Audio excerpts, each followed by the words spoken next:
तृप्ती ma'am आणि दीपिका मॅमशी दोघांशी बोलते.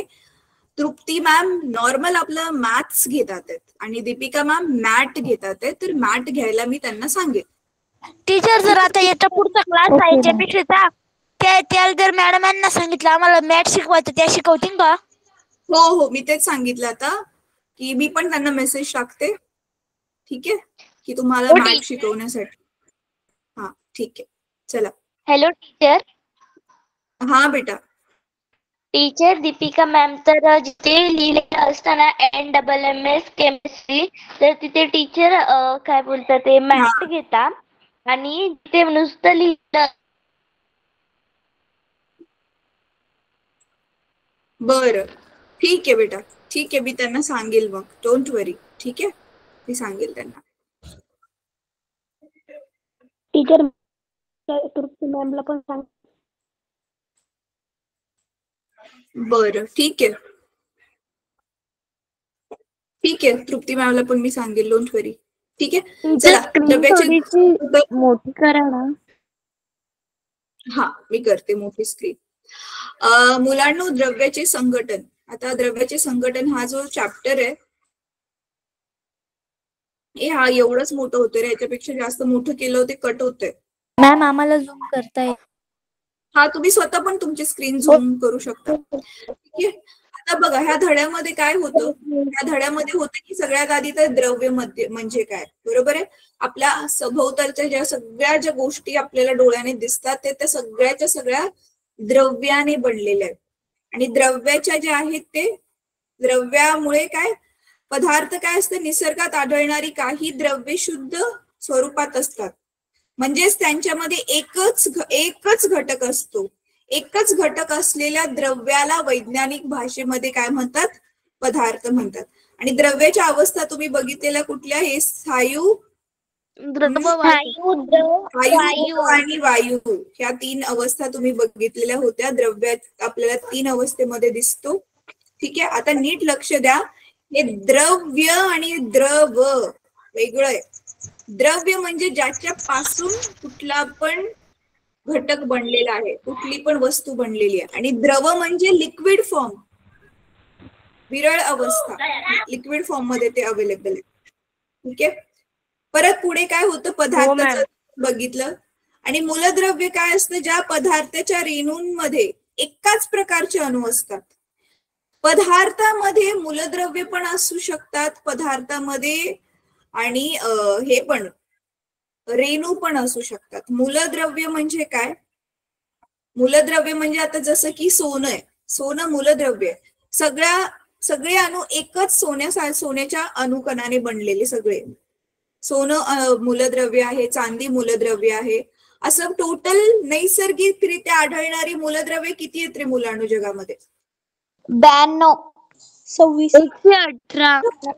Teacher 118, 118. 118. हे बघा, नैसर्गिक ऐका रे बाबा, हे बघा इथे दिलंय ना, निसर्गात आढळणारी एकूण 92 मूलद्रव्य आहेत जे नॅचरली नैसर्गिकरित्या अवेलेबल आहेत. आणि माणसाने स्वतःहून प्रयोगशाळेत अजून किती 16 बनवलेले. असे करून एकूण किती मूलद्रव्य आहे टोटल? 118. 118 मूलद्रव्य आहेत. आता 118 मूलद्रव्यांमध्ये बघा, नीट ऐका. टीचर हे ना आम्हाला आमच्या स्कूल मध्ये शिकवलेलं.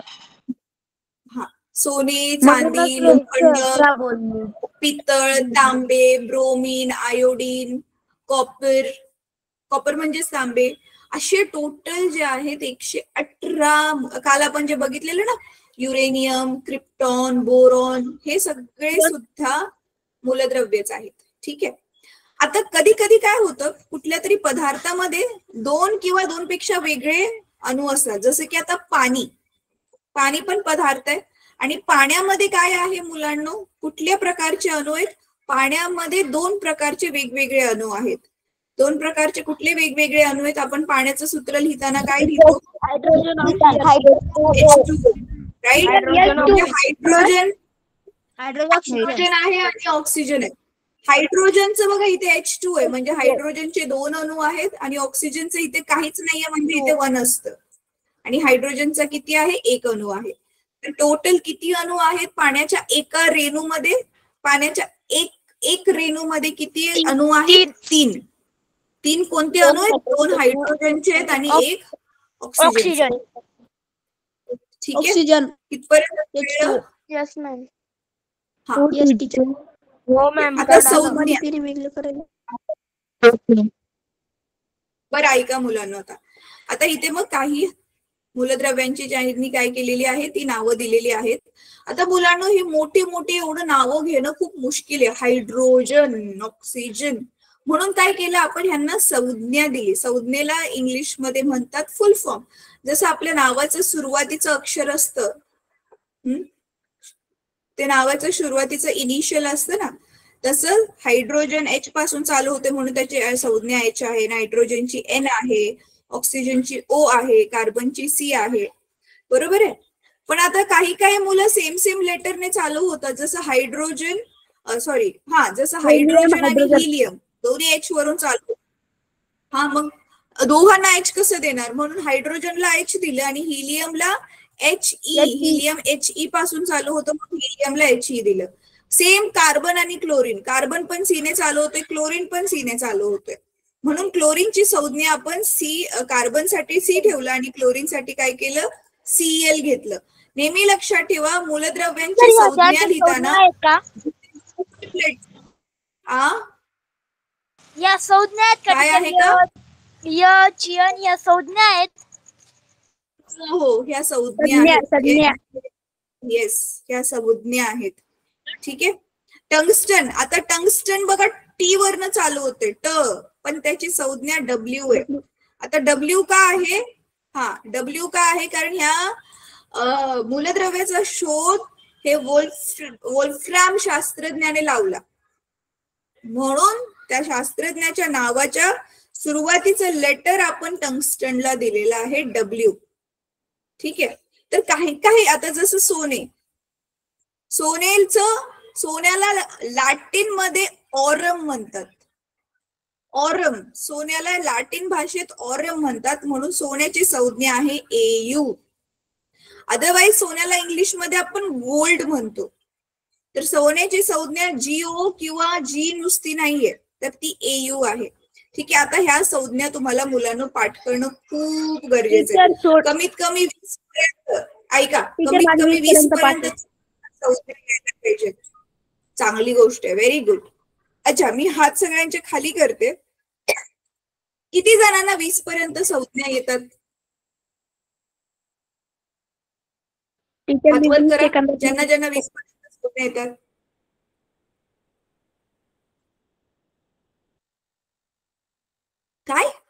काय म्हटलास तेजस? टीचर मी 20 सेकंदात 20 सेकंदामध्ये करू शकतो. बरं, व्हेरी गुड. ठीक आहे. अच्छा, आता मुलांनो, एक खूप फनी वे तुम्हाला दीपिका मॅमनी सांगितलंय की नाही मला माहिती नाही, एक खूप फनी मेथड मध्ये आपण कमीत कमी 20 पर्यंत तरी संज्ञा पाठ करू शकतो. ठीक आहे. आता तो तरीका मी सांगणार आहे, म्हणजे ती मेथड मी तुम्हाला सांगणार आहे. हसू नका, पण पाठ नक्की करा. ठीक आहे. बघा, पहिले 10 कसं लक्षात ठेवायचं, मी जे सेंटेन्स बोलते ते सेंटेन्स तुम्ही पाठ करा माझ्या बरोबरच. ही ली बेब क्नॉफनी, ही ली बेब क्नॉफनी म्हणा मागे वारंवार, म्हणजे म्यूट करून म्हणा, माईक ओपन करून नका म्हणू, स्वतःशी म्हणा. ही ली बेब क्नॉफनी. ली, अरे मराठीत इंग्लिश मध्ये कसं सांगणार हे? ही ली बेब क्नॉ फ नी. कळलं? झालं ना? बघा, ही ली बे ब क्नॉ, CNO, क्नॉ, फ नी. कळलं? आणि याच्या पुढे 1 2 3 4 लिहायचं. झाला त्यांचा अणुअंक. हायड्रोजनचा अणुअंक 1, हिलियमचा 2, लिथियमचा 3, बेरिलियमचा 4, बोरॉनचा 5, कार्बनचा 6, नायट्रोजनचा 7, ऑक्सिजनचा 8, फ्लोरीनचा 9, निऑनचा 10. म्हणून बघा, निऑनचं जर तुम्ही हे केलं, इलेक्ट्रॉन समरूपण लिहिलं, तर किती होईल मग ते 2 8. तर 2 तुम्ही बघू शकता त्याची संयोजक कक्षा पूर्णपणे भरलेली आहे. म्हणून निऑन काय आहे, काल मी सांगितलेलं, कोणाशीच रासायनिक अभिक्रियेत भाग घेत नाही. तर निऑन जे आहे ते निष्क्रिय वायू मूलद्रव्य आहे. निष्क्रिय म्हणजे काही क्रियाच नाही करत. वायू म्हणजे तो गॅसच्या फॉर्म मध्ये आहे आणि मूलद्रव्य आहे. झालं, 1 ते 10 झाली इझी. आता ह्याच्या पुढचं तुम्हाला अजून जास्त लवकर पाठ होईल. ठीक आहे, त्याच्यासाठी एक खूप फनी अशी ना पोयम सारखी एक लाईन आहे. आता बघा हा मी कसं बोलते, ह्याला रेडने लिहिते बघा. ना मांगो अल्लाह से पैसा सोना चांदी आर्गॉन. कळते? खूप फनी मॅम. हा, ना मांगो अल्लाह से पैसा सोना चांदी आर्गॉन. आणि आता ह्याच्या पुढे यांचे अणुअंक लिहा. ह्याचा आहे 11, ह्याचा आहे 12, ह्याचा आहे 13, ह्याचा आहे 14, ह्याचा 15, ह्याचा 16, ह्याचा 17, याचा 18. आता तुम्ही आर्गॉनचं पण बघितलं तर 18, 2 8 8. म्हणून हा आर्गॉन पण काय आहे, निष्क्रिय वायू मूलद्रव्य. ह्याचं इलेक्ट्रॉन संरूपण येईल 2 8 8. अच्छा, ऑर्गॉन नंतर ना कुठले 2 आहेत? कोणाचं म्हटलं ना माझं 20 पर्यंत पाठ आहे, 30 पर्यंत पाठ आहे. आर्गॉन नंतर पोटॅशियम कॅल्शियम. अच्छा, आधी पोटॅशियम आधी कॅल्शियम आहे.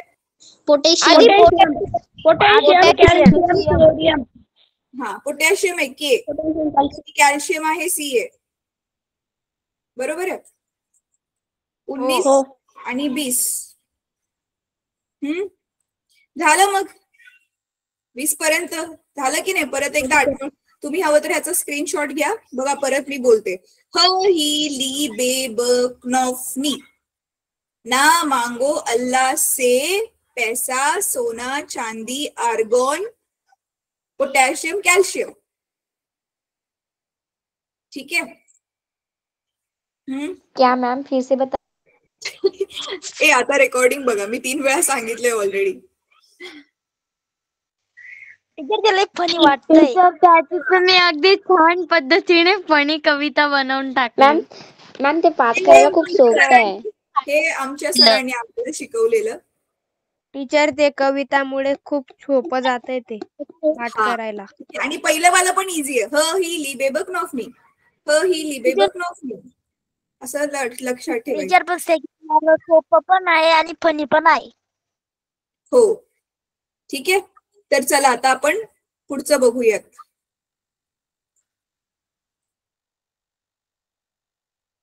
चला, हे झालं. आता पुढच्या पानावर जाऊयात आपण. नेक्स्ट पानाची रिव्हिजन करूया. थांबा मी शेअर करते स्क्रीन. तोपर्यंत चला मी स्क्रीन शेअर करते. तोपर्यंत चेक करा बरं, न बघता लिहून काढा बरं ही 20 नावं. तुम्हाला झालेत का पाठ? चेक करा. नोटबुक मताच्याच लिहून काढा.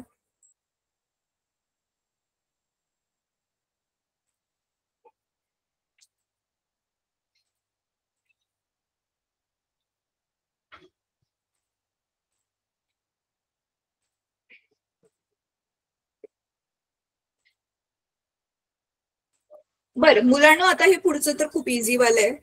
पदार्थाच्या 3 गोष्टींमध्ये आपण पदार्थाचं 3 प्रकारांमध्ये वर्गीकरण करू शकतो. 3 प्रकार कुठला आहेत? मूलद्रव्य, मिश्रण आणि संयुग. काय म्हणाली मी? मूलद्रव्य, मिश्रण आणि संयुग है ना. ठीक आहे. कुठला पण सबस्टन्स जो आहे, तो कुठला पण जो पदार्थ आहे, तो पदार्थ जो आहे तो आपण काय करू शकतो? त्या पदार्थाला आपण 3 गोष्टींमध्ये त्याचं वर्गीकरण करू शकतो. तर हे पदार्थ ह्याचं तिघांमध्ये कुठल्या वर्गीकरण करणार आहे आपण आता? पहिलं आहे मूलद्रव्य. बरोबर आहे. मूलद्रव्यालाच इंग्लिश मध्ये काय म्हणतात? एलिमेंट्स. मी आता हे शॉर्ट मध्ये लिहिते मुलांना. एलिमेंट्स. परत इथे आहे मिश्रण. मिश्रणला इंग्लिश मध्ये म्हणतात मिक्सचर. आणि नंतर आहे संयुज. हा, संयुज. बघा, संयुज आणि संयुज नाही, सॉरी, संयुग. संयुजा म्हणजे ती ही असते संयुजा कक्षा, तर संयुग. संयुगला इंग्लिश मध्ये म्हणतात कंपाऊंड्स. मी शॉर्ट मध्ये लिहिते कंपाऊंड. ठीक आहे.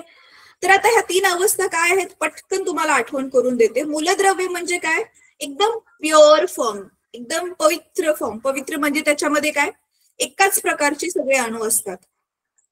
काय असतात, एकाच प्रकारचे अणू असतात. जसं आता आपण ही मूलद्रव्य 20 मूलद्रव्य बघितली, हायड्रोजन, हिलियम वगैरे, ही सगळी काय आहेत, मूलद्रव्य आहेत. ठीक आहे. Dot dot dot. मिश्रण म्हणजे काय, ज्याच्यामध्ये ना आपण वेगवेगळ्या पदार्थांना मिक्स केलंय पण त्यांच्या आतमध्ये रासायनिक अभिक्रिया घडलेली नाहीये. जसं मिश्रण, आपण लिंबू पाणी बनवतो, लिंबाचं सरबत बनवतोय, ते मिश्रण आहे. का मिश्रण आहे, कारण आपल्याला लिंबाची आंबट टेस्ट पण लागते, त्याच्यामध्ये थोडंसं मीठ टाकलं असेल, मिठाची पण चव लागते, साखरीची पण चव लागते. मग ते नुसते एकमेकांमध्ये मिक्स झाले, त्याच्यात काय रासायनिक अभिक्रिया, रासायनिक बदल झालेला नाहीये. रासायनिक अभिक्रिया म्हणजे काय, 2 वस्तू एकमेकांच्या कॉन्टॅक्ट मध्ये आणल्यावरती त्या एकमेकांशी काय होतात, संयोग पावतात आणि काहीतरी नवीनच बनतं. Teacher water. आणि मग त्याला, हा मी सांगते बेटा, त्या अभिक्रियेला रासायनिक अभिक्रिया म्हणतात. आणि जे नवीन बनतंय त्यालाच आपण संयुग म्हणतो. जसं एक्झाम्पल पाणी. आता नीट लक्ष देऊन ऐका. पाणी कशापासून बनलंय, हायड्रोजन पासून आणि ऑक्सिजन पासून. आता हायड्रोजन हा स्वतः ज्वलनशील गॅस आहे. जसं आपण कागदाला जाळतो ना, कागद जळतो लगेच, तसं हायड्रोजन पण जळू शकतो. हायड्रोजन घेतला आपण एखाद्या टेस्ट ट्यूब मध्ये आणि त्या टेस्ट ट्यूबच्या जवळ आपण आग लावली, तर ती टेस्ट ट्यूब पूर्ण जिथपर्यंत तो गॅस पसरलाय पूर्ण जळायला लागेल. म्हणजे जसं आपला एलपीजी गॅस जळतो ना, सिलेंडर मध्ये जर आपण हायड्रोजन भरला तर हायड्रोजन गॅस पण असाच जळायला लागेल. तर हायड्रोजन स्वतः ज्वलनशील गॅस आहे. आणि ऑक्सिजन काय करतो, ज्वलनाला मदत करतो. ऑक्सिजन नसेल तर कुठली गोष्ट जळत नाही. जसं आता काल आपण ते बघितलं, दिवाळ्यावरती तिने काच ठेवलेली, कॅन्डल घेतली, कॅन्डल लावली आणि कॅन्डलच्या वरती उलटा काचेचा ग्लास झाकून ठेवला. काही वेळाने कॅन्डल विझते.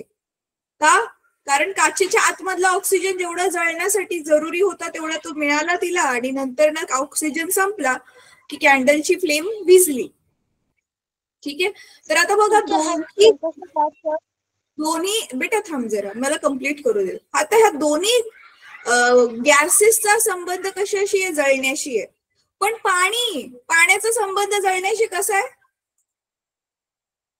पाणी जळतं का, पाणी नाही.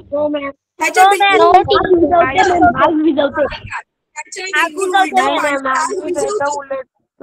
पाणी हे ना, पाणी तर आग विझवतं. म्हणून पाणी काय, हे नवीन पदार्थ तयार झाला, संयुग म्हणतात म्हणून. तसंच आपलं खाण्याचं मीठ पण मुलांनो, सोडियम आणि क्लोरीन ह्या दोघांपासून आपलं खाण्याचं मीठ म्हणजे सोडियम क्लोराईड बनलेलं आहे.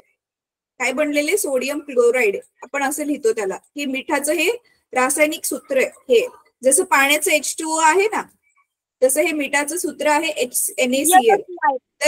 तर हे सोडियम आणि क्लोरीन ह्या दोघांपासून बनलंय. तर सोडियम आणि क्लोरीन हे दोघं पण विषारी आहेत. पण ह्या दोघांच्या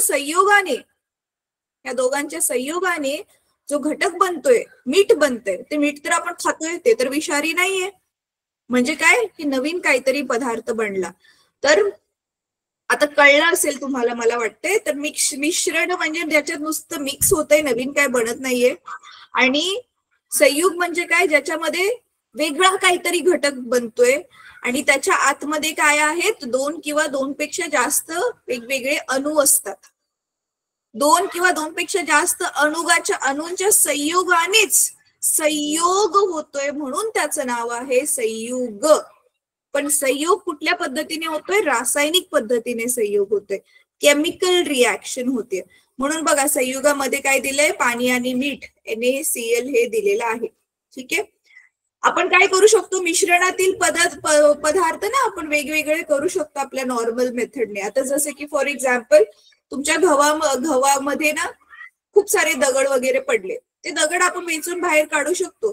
दगड आणि गहू फक्त मिक्स झालं एकमेकांशी, त्यांना आपण इझिली वेगळं करू शकतो. तो काय रासायनिक बदल नाहीये, बरोबर आहे.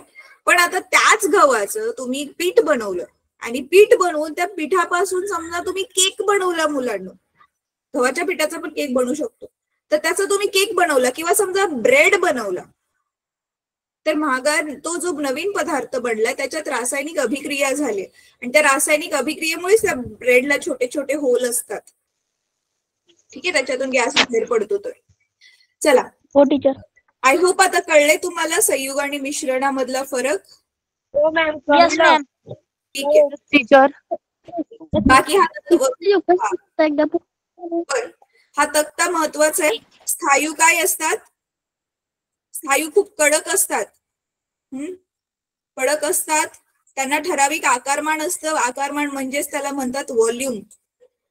ते ज्या व्हॉल्यूम आपण काढतो ना, व्हॉल्यूम म्हणजे त्यांची लांबी, रुंदी, उंची मोजून जे आपल्याला मिळतं ती आकारमान म्हणजेच व्हॉल्यूम असते. आकार असतो, काही गोल असतात, काही जे आहेत ते लांब असतात, काही जे आहेत ते घन आकाराचे असतात. हा ऋतुजा बोल.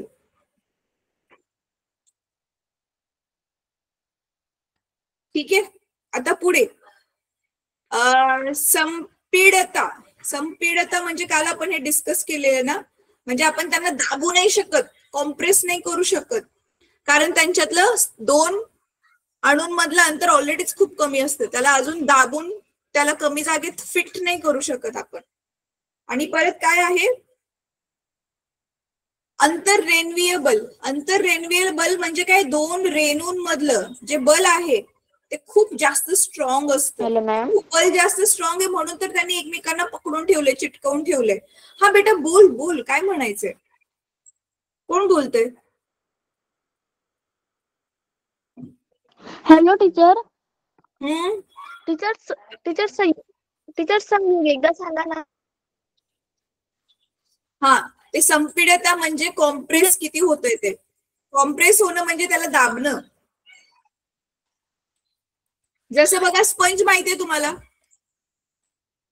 स्पंज आपण दाबला किंवा नॉर्मली उशी दाबल्यावर ती छोटी होती की नाही, तर असं सगळ्या स्थायूमध्ये नाही होऊ शकत ना. आता जसं की फॉर एक्झाम्पल माझ्याकडे हे पुस्तक आहे, त्या पुस्तकाला दाबून मी छोटं करू शकते का? हे दाबून त्याला छोटं करण्याची क्षमता ती खूप कमी आहे.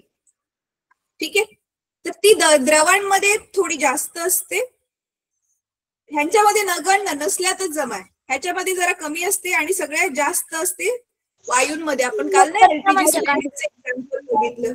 नगण्य म्हणजे काय? नगण्य म्हणजे काय? नगण्य म्हणजे काहीच नाही, जर नसल्यातच जमा आहे असं त्याचा अर्थ. नगण्य म्हणजे मोजूच नाही शकत एवढं कमी येते. गण्य म्हणजे काय? गणन है ना, गणना करणे. नगण्य म्हणजे त्याची गणनाच नाही, खूप कमी आहे, खूपच कमी येते, मोजू नाही शकत आपण. ठीक आहे, चला. Hello ma'am. हा बेटा बोल.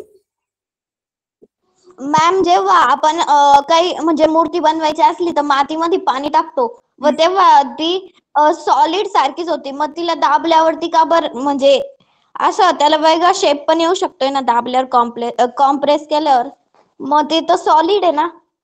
हा, ते सेमी सॉलिड आहे लावण्य. सेमी सॉलिड म्हणजे अर्ध पाणी टाकलंस ना तू त्याच्यात. नुसतं मातीला दाबू शकतेस का तू? नाही ना. हा, त्याच्यात पाणी टाकून त्याला तू सेमी सॉलिड बनवलं म्हणजे ना तो स्थायू आहे ना द्रव आहे, मधला आहे तो, मधला त्याचा आहे फॉर्म. ठीक आहे, आता अजून बघितलेलं मुलांना, मूलद्रव्यांचे दोन प्रकार असतात, धातू, अधातू आणि धातू सदृश्य. धातू म्हणजे काय? धातू म्हणजे काय? ज्यांचे स्पेशल कॅरेक्टरिस्टिक्स आहेत, त्यांची स्पेशल लक्षण आहेत. काही ह्या ही जी 92 मूलद्रव्य आहेत त्याच्यापैकी काही धातू आहेत. धातू आहेत म्हणजे काय? ते त्याला आपण त्याचं ठोकून पत्रा बनवू शकतो, त्याची वायर बनवू शकतो आपण. परत ते जरा हे असतात, मजबूत असतात, त्याला तुम्ही ठोकलं तरी ते तुटत नाहीत, ते मजबूत स्ट्रॉंग असतात. ऐक बेटा. Hello teacher. हा बोल अनुष्का. टीचर, धातूंना चकाकी असते व ते कठीण असतात. हा, तेच स्ट्रॉंग म्हणजे ते कठीण असतात. परत आपण त्याच्यामधून खूप सारे मेजॉरिटी सगळ्या धातूंमधून काय होते? विद्युत धारा वाहते, त्याच्यामधून हीट पण वाहते. हीट म्हणजे उष्णता पण वाहते. आणि ह्याच्या बिलकुल उलटे काय असतात? अधातू असतात. तुम्ही ठोकून ना, त्याचा पत्रा तिकडे काय नाही बनणार, ते तुटून जाईल. जसं की लाकूडला ठोकून तुम्ही लांब लाकूड बनवू शकता का? नाही, तुटून जाईल ते लाकूड. त्याच्यातून विद्युत धारा पण नाही वाहत, त्याची वायर पण नाही बनवू शकत आपण. तर अधातू काय असतात? ठिसूळ असतात. ठिसूळ म्हणजे तुटणारे, लगेच तुटणारे, आणि ते जरा वीक असतात, कमकुवत असतात. टीचर, आणि धातू त्यांचे संयोजन जे इलेक्ट्रॉन आहे ते गमावतात आणि धनप्रभारी आयन म्हणजेच धन आयन म्हणजे त्यालाच म्हणतात कॅटायन निर्माण करतात. हा, व्हेरी गुड पॉइंट. धातू आणि अधातूंची ज्यावेळी केमिकल रिॲक्शन होते, रासायनिक अभिक्रिया होते, तर धातूंना पण त्यांचं अष्टक पूर्ण करायचंय. जसं की सोडियम आहे, सोडियम 1 इलेक्ट्रॉन देतो, तर सगळे जे धातू आहेत ते देणारे असतात, एकदम चांगले दिलवाले. देणारी लोक चांगल्या दिलवाली असतात ना, तर धातू जसे की देणारे असतात. म्हणून जी लोक देतात सगळे त्यांच्याबद्दल बघा, हे लक्षात कसं ठेवायचं. आपल्या डे टू डे लाईफशीच सगळे विषय जोडलेले आहेत. कोणी तुम्हाला काही दिलं, तुम्ही न मागता, तर तुम्हाला त्या व्यक्तीबद्दल कसं वाटतं? पॉझिटिव्ह वाटतं ना?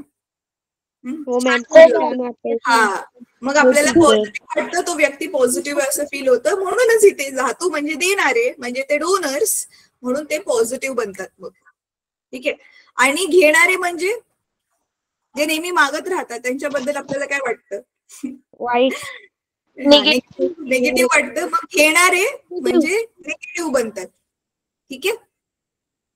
आणि धातू सदृश्य म्हणजे काय? तर काही जे आपल्या ह्या मूलद्रव्यांमध्ये काही मूलद्रव्य अशी आहेत जे काही त्यांची लक्षणं धातूंची आहेत आणि काही लक्षणं जे आहेत ती अधातूंची आहेत, किंवा दोघांपैकी कोणाचीच नाहीये, त्यांची वेगळीच स्वतःची लक्षणं आहेत. अशी काही मूलद्रव्य आहेत, त्यांना आपण म्हणतो धातू सदृश्य. काय म्हणतो आपण? धातू सदृश्य. जसं सिलिकॉन आहे आणि आर्सेनिक आहे. धातू सदृश्य. हा, ते सिलिकॉन आणि आर्सेनिक हे जे आहे ते धातू सदृश्य. ठीक आहे. हे पेज पण आपलं रिवाइज झालं. हा बेटा, मी बोलू? हा, बोल. टीचर, अधातू म्हणजे काय? अधातू म्हणजे काय? अधातू म्हणजे जे ठिसूळ असतात रे, लगेच ते तुटतात त्याला मारलंस की तू. त्याच्यातून विद्युत धारा पण नाही वाहत, त्याच्यातून उष्णता पण नाही वाहत, जसं की लाकूड. टीचर, अधातूंमध्ये ऑक्सिजन येतं. आणि खूप सारे ना अधातू ना मुलांना, खूप सारे धातू सगळेचे सगळे सगळेच्या सगळे जे, हा, ऑक्सिजन अधातू आहे. मग टीचर, ते अधातूंमध्ये वायू पण येतं का? हा, मी तेच आता सांगते. आपले सगळेच्या सगळे धातू स्थायू स्वरूपात अवेलेबल आहेत नेचरमध्ये, एक्सेप्ट मर्क्युरी. मर्क्युरी म्हणजे पारा. हा पारा म्हणजे मर्क्युरी आहे, ती धातूच आहे, पण ती द्रव स्वरूपात अवेलेबल आहे, ती स्थायू स्वरूपात अवेलेबल नाहीये. बाकी सगळे स्थायू आहेत. आणि अधातू जे आहेत ना, काही अधातू स्थायू आहेत, काही अधातू द्रव आहेत, आणि काही अधातू जे आहेत ते वायू रूपामध्ये आहेत. ठीक आहे. टीचर, धातू सदृश म्हणजे काय? धातू सदृश्य म्हणजे ती मूलद्रव्य ना जी धातू सारखं काम करतात आहेत ना अधातू सारखं काम करतात आहेत, त्यांच्यामध्ये दोघांमधली थोडी थोडी लक्षणं आलेली आहेत. म्हणजे तुम्ही त्यांना धातूच्या कॅटेगरीमध्ये टाकू शकता ना अधातूच्या कॅटेगरीमध्ये टाकू शकता, कारण त्यांच्याकडे दोन्ही गोष्टी मिक्स आहेत, म्हणून आपण त्यांना काय म्हणतो? अधातू म्हणतो. ठीक आहे. आता तुम्हाला मी ह्याच्याबद्दल जास्त माहिती हवी असेल ना मुलांनो, थोडस जरा रिसर्च करा की कुठकुठले धातू सदृश्य आहेत, ते धातू सदृश्य काय आहेत, त्यांच्या प्रॉपर्टीज काय आहेत. प्रॉपर्टीज म्हणजे कुठली अशी लक्षणं आहेत ज्याच्यामुळे त्यांना जे आहे ते. हा बेटा. टीचर, अधातूंना चकाकी नसते व अधातू ठिसूळ असतात आणि अधातूंची घनता कमी असते ना टीचर? हो, बरोबर. धातूंची घनता, घन म्हणजे कमी असते. टीचर, मग अधातूंमध्ये तेव्हा कमी असते त्यावेळेला मग धातू हे सदृश्य नसतात ना? काय कमी असते तर धातू सदृश नसतात? टीचर, धातू जे असतात त्यांच्यामध्ये सदृश्य असते का नसते? बेटा धातू वेगळं आहे, अधातू वेगळं आहे आणि धातू सदृश्य वेगळं आहे. धातू म्हणजे मेटल. टीचर, मी धातू सदृश्याची व्याख्या सांगू का? बर सांग बेटा, अनुष्का सांग. जागृती आता ऐक. हा, काही मूलद्रव्यांना धातू व अधातू यांच्या दरम्यानचे गुणधर्म असतात. अशा मूलद्रव्यांना धातू सदृश्य म्हणतात. जसे की टीचर, उदाहरणार्थ सिलिकॉन आणि आर्सेनिक. अर्सेनिक ठीक आहे. म्हणजे काही गुण धातू मधली आहेत, काही गुण जे आहेत ती अधातू मधली आहेत, म्हणून त्यांना आपण काय नाव दिले? धातू सदृश्य. त्यांची वेगळी कॅटेगरी बनवली आपण. ठीक आहे, चला आता पुढचं बघूयात मुलांनो. Hello teacher. हा बोल बेटा. टीचर, लावण्याने मगाशी विचारलेलं होतं की आपण तिने विचारलेलं की टीचर मातीमध्ये आपण पाणी टाकतो मग ते चिखल होतं, तर त्याला आपण वेगवेगळा शेप देऊ शकतो. तर बोललेलं की त्याच्यामध्ये आपण म्हणजे पाणी टाकलं म्हणजे द्रव टाकलं ना, तर जर का आपण त्याच्या जागी ॲल्युमिनियम फॉइल जर का घेतली तर तिला पण आपण काहीही द्रव किंवा वायूचा मारा न करता तिचा वेगवेगळ्या प्रकारे म्हणजे शेप मध्ये आणू शकतो ना. हा आणू शकतो ना आपण. ते मगाशी कुठल्या बाबतीमध्ये हे बोलत होतो की धातूंना आपण दाबू शकतो का, किती दाबू शकतो, दाबून त्यांना छोटं करू शकतो का, हे आपलं बोलणं चाललेलं. तर त्यावेळी तिचं हे म्हणणं होतं की आपण मग मातीमध्ये जर पाणी मिक्स केलं तर त्याला तर आपण दाबून पाहिजे तसा आकार देऊन मूर्ती बनवतोच की, मग त्याला तर दाबू शकतो ना चिखलाला, म्हणजे ती ओली मातीला, असं तिचं म्हणणं होतं. तर त्याला थोडस एका लेवल पर्यंत आपण दाबू शकतो, त्याला पण जास्त नाही दाबू शकत आपण, है ना. ठीक आहे, चला आता मुलांनो, आता इथे आहे संयुगाचे प्रकार. संयुग आता जे आपण मगाशी बघितलं ना, मीठ, पाणी, हे संयुग आहेत. तर आपल्या आसपास तसं बघायला गेलं तर बघा, नैसर्गिकरित्या आढळणारी 92च मूलद्रव्य आहेत.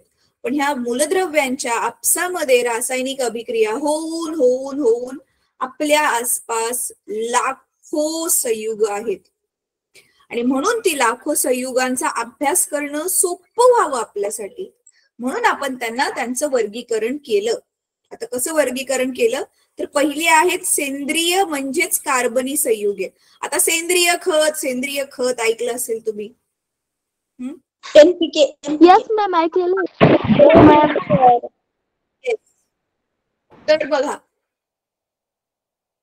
ही संयुगे हवेमध्ये तीव्रपणे तापवली असताना त्यांचा ऑक्सिजन बरोबर संयोग होऊन काही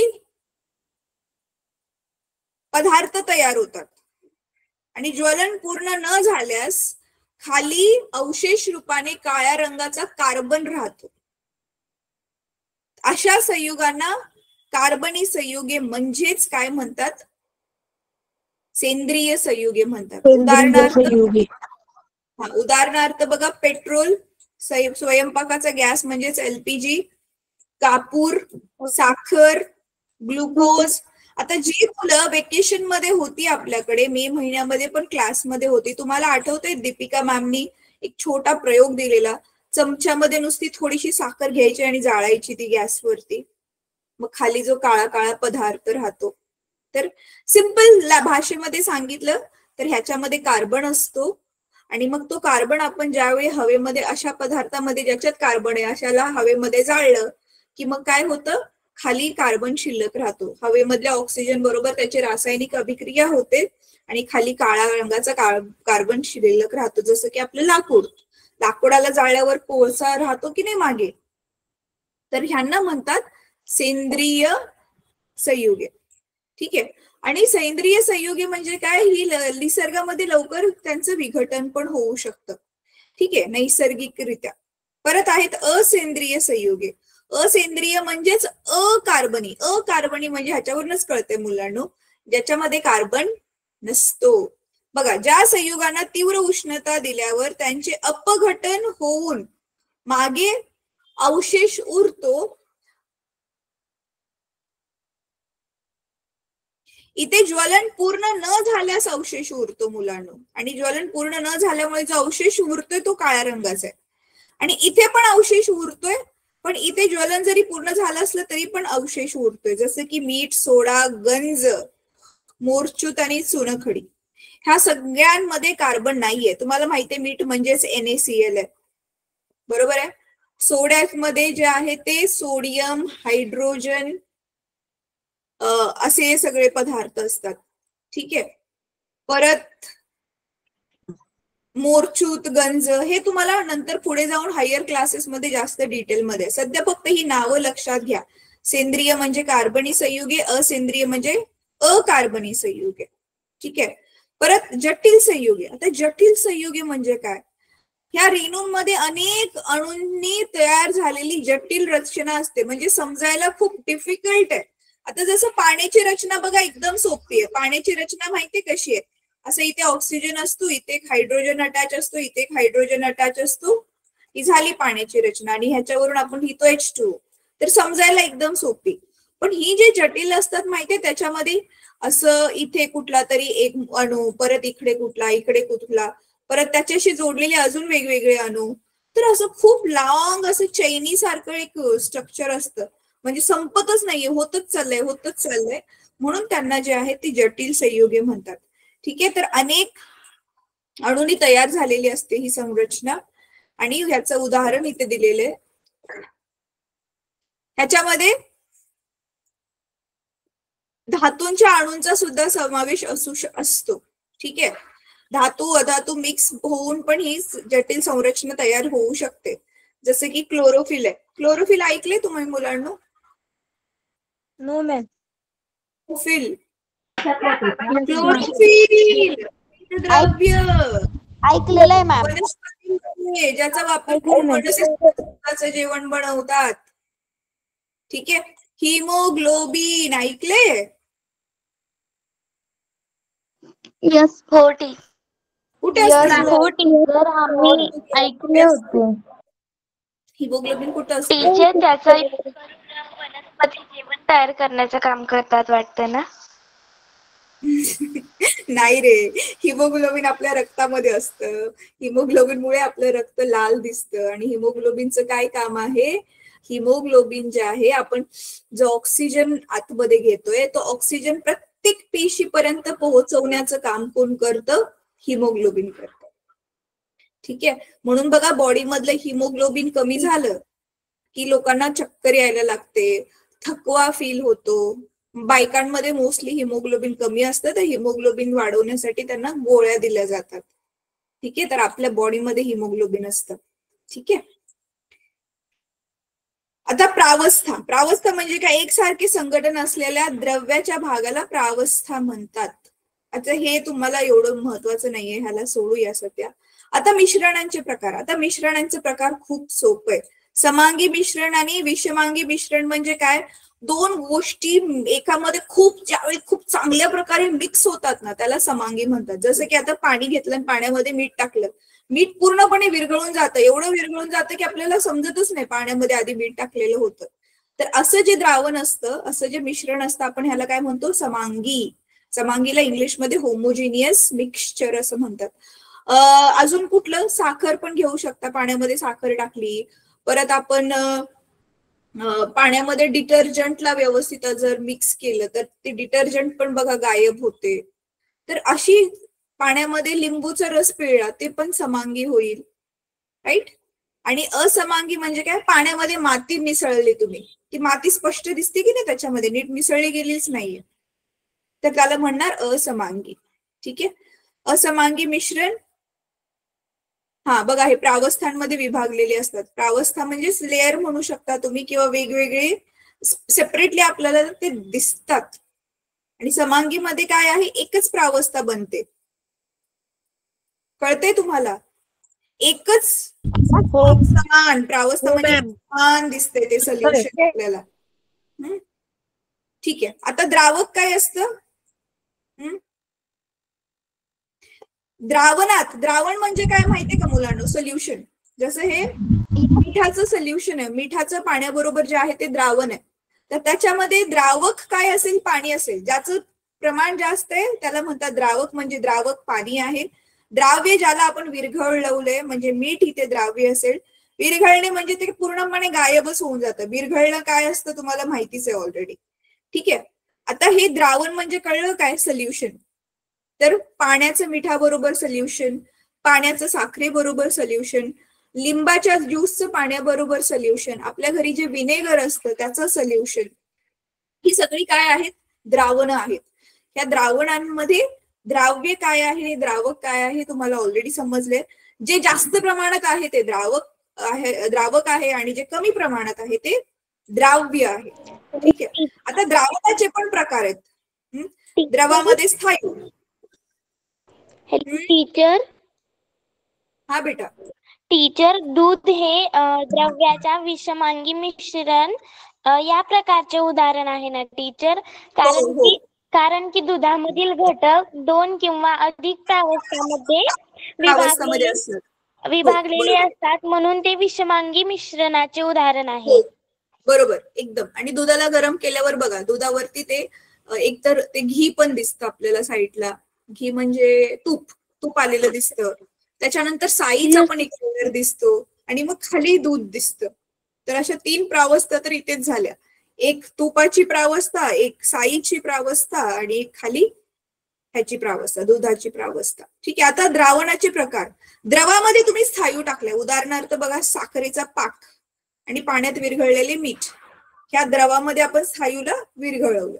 परत द्रवामध्ये द्रव, उदाहरणार्थ विनेगर, विरल सल्फ्युरिक ऍसिड, आपलं लेमन ज्यूस पण घेऊ शकता तुम्ही. लिंबाचा रस पिळला आपण पाण्यामध्ये तर तो द्रवामध्ये द्रव.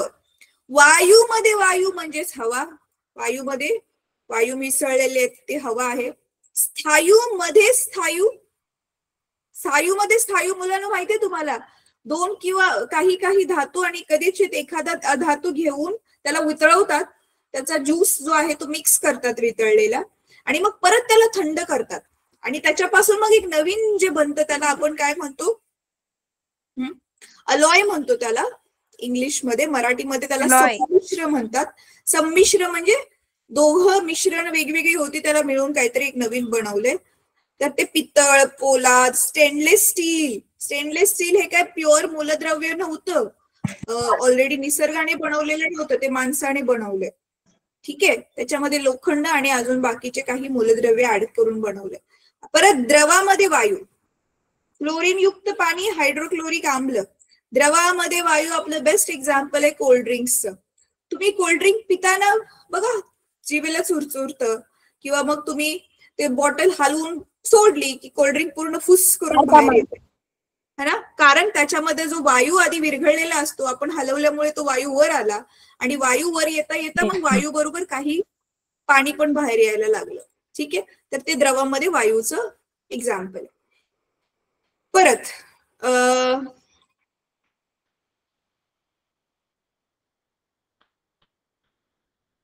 टीचर, मग त्याच्यामध्ये आपण व्हेरिलिंग पण येतं ना? काय येतं? व्हेरिलिंग काय असतं बेटा? टीचर, आम्हाला शाळेमध्ये शिकवलं होतं. बर, काय असेल कदाचित तू वेगळं प्रोनाऊन्स करतेस. बर, आता निलंबनामध्ये काय आहे? द्रव आणि स्थायू यांच्या विषमांगी मिश्रणाला निलंबन म्हणतात. जे मिश्रण नीट, आता जसं की निलंबन म्हणजे एक्झाम्पल आपण हे घेऊया. पाणी घेतले तुम्ही काचेच्या भांड्यात आणि त्याच्यात माती मिसळली, तर ते मातीचे जे कण आहेत ते गोल गोल गोल गोल फिरताना इकडे तिकडे जाताना बघा तुम्हाला दिसतात. तर असं जे मिश्रण दिसते तुम्हाला त्यालाच आपण काय म्हणतोय? निलंबन म्हणतोय. आता त्याच्या आतमध्ये स्थायूच्या कणांचा व्यास काय असतो? 10⁴ मीटर पेक्षा जास्त असतो. म्हणजे ते कण जरा मोठे असतात जे आपल्याला साध्या डोळ्यांनी पण दिसतात. ठीक आहे. त्यामुळे त्यातून प्रकाशाचे संक्रमण होत नाही. म्हणजे काय? त्या धुळीच्या कणाच्या आरपार प्रकाश नाही जाऊ शकत ना. म्हणून प्रकाशाचे संक्रमण होत नाही. आणि गालन क्रियेने निलंबनातील द्रव व स्थायू यांच्या घटकांचे गाळलं, पाण्याला गाळलं की माती वेगळी होईल की नाही, म्हणून इथे दिले पाणी आणि भुसा ह्यांचं पण मिश्रण, पाणी आणि माती ह्यांचं पण मिश्रण, आपण ह्यांना काय म्हणू शकतो, निलंबन असं म्हणू शकतो त्यांच्या सोल्युशनला. ठीक आहे. आता परत काय आहे, कलिल.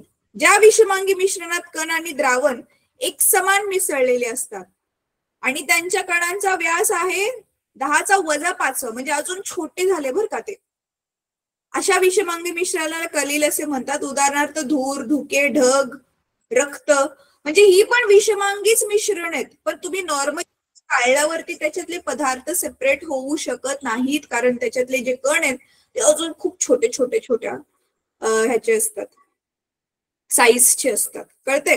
10⁻4 म्हणजे काय, 0.000 आणि मग कुठली तरी किंमत. आणि 10⁵ म्हणजे काय, 0.50 म्हणजे अजून छोट झालं ते. कळते तुम्हाला? हो हो टीचर. टीचर कळतंय. हा, अच्छा. आता रेणुसूत्र काय आहे, चला आता आपण 2 मिनिटात संपूया. रेणुसूत्र काय आहे, पाणी. पाण्याला आपण पाण्याचं रेणुसूत्र, रेणू म्हणजे त्याच्या आतमधले अणू एकत्र आपण ज्यावेळी लिहितोय H2 आणि O. पाणी हे स्वतः रेणू आहे ना, त्या रेणूमध्ये कुठले घटक आहेत, ज्यावेळी आपण हे सिम्बल यूज करून, संज्ञा यूज करून दाखवतो ते जे बनतं त्याला रेणुसूत्र म्हणतात. तर H2O घटक मूलद्रव्ये काय आहेत, हायड्रोजन आणि ऑक्सिजन. हायड्रोजनची संख्या 2 आहे, ऑक्सिजनची संख्या 1 आहे, म्हणून घटक मूलद्रव्यांच्या अणूची संख्या. ठीक आहे. असंच तुम्ही हा तक्ता मुलांनो, मी काही रेणूंची नावं तुमच्या ग्रुपमध्ये टाकेल. होमवर्क आहे की असाच तक्ता तुम्हाला त्या मूलद्रव्यांसाठी पण बनवायचा आहे. ठीक आहे. हवं तर ह्याचा स्क्रीनशॉट. टीचर मे मध्ये क्लास चालू होते. हा, आपला ब्रिज कोर्स होता. ब्रिज कोर्स म्हणजे आपण खूप बेसिक आणि महत्वाच्या गोष्टी ज्या तुम्हाला माहिती पाहिजे त्या करून घेतलेल्या. ठीक आहे. तर मुलांनो चला आता आपण आपल्या ह्या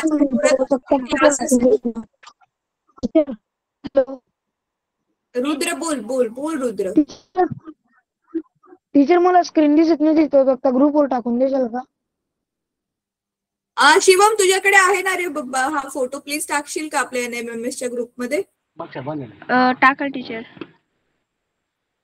ठीक आहे.